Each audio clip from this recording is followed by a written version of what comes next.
Welcome. I believe Harry K. Wan said it best. An effective teacher manages the classroom, and an ineffective teacher disciplines the classroom. I was fortunate enough to witness this during my field placements.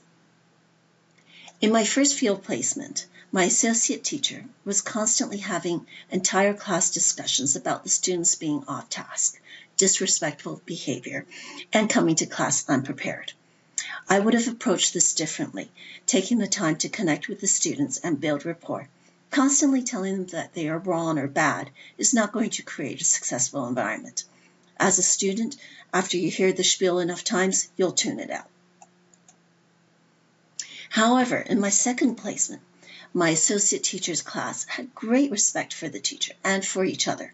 It was an incredibly respectful and supportive environment, both inside and outside the classroom.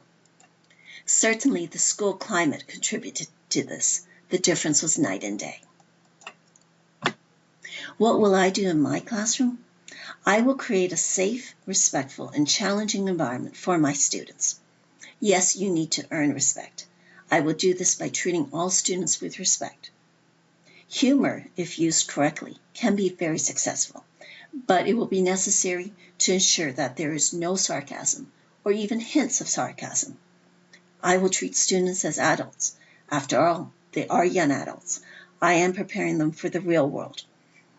I hope to gain a reputation of being firm but strong and supportive, and not a dictator. I see 5 key components of my classroom management plan. This includes rules and consequences, transitions and routines, culture of respect, consistency, and room arrangement. I'll start with the rules and consequences. It's fine to have rules, but if there are no consequences, there's no point. If you don't call out a student for breaking a rule, there's no point.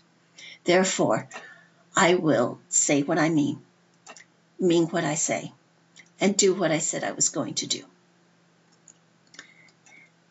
The next component is transitions and routines. In my experience, people, especially teenagers, like to have structure. They want to know what to expect. During the winter, I teach downhill skiing, and I prefer to always go down the left-hand side of the hill beside the chair. It works well. My students know if we get separated to meet me there. It alleviates uncertainty. They know where to go and what to expect.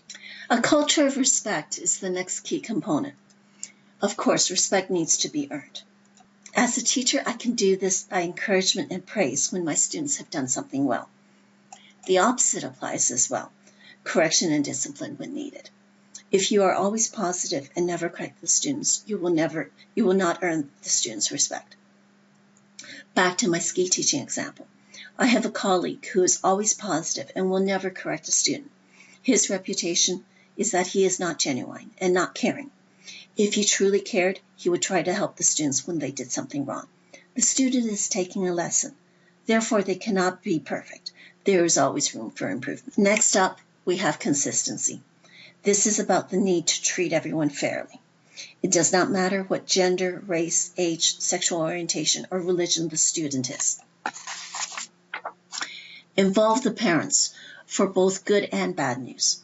Don't be the one to call only when things go awry.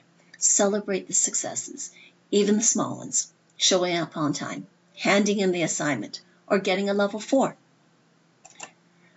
And finally, the room arrangement. Take the time to decorate the classroom. Make it inviting. Make it a place I want to hang out in. Use table groups to foster discussion. If the desks are bolted down, such as in a computer lab or a science lab, I can still move people around and have them work together in groups. Thus, my 5 key components of my classroom management plan includes rules, routines, respect, consistency, and room arrangement.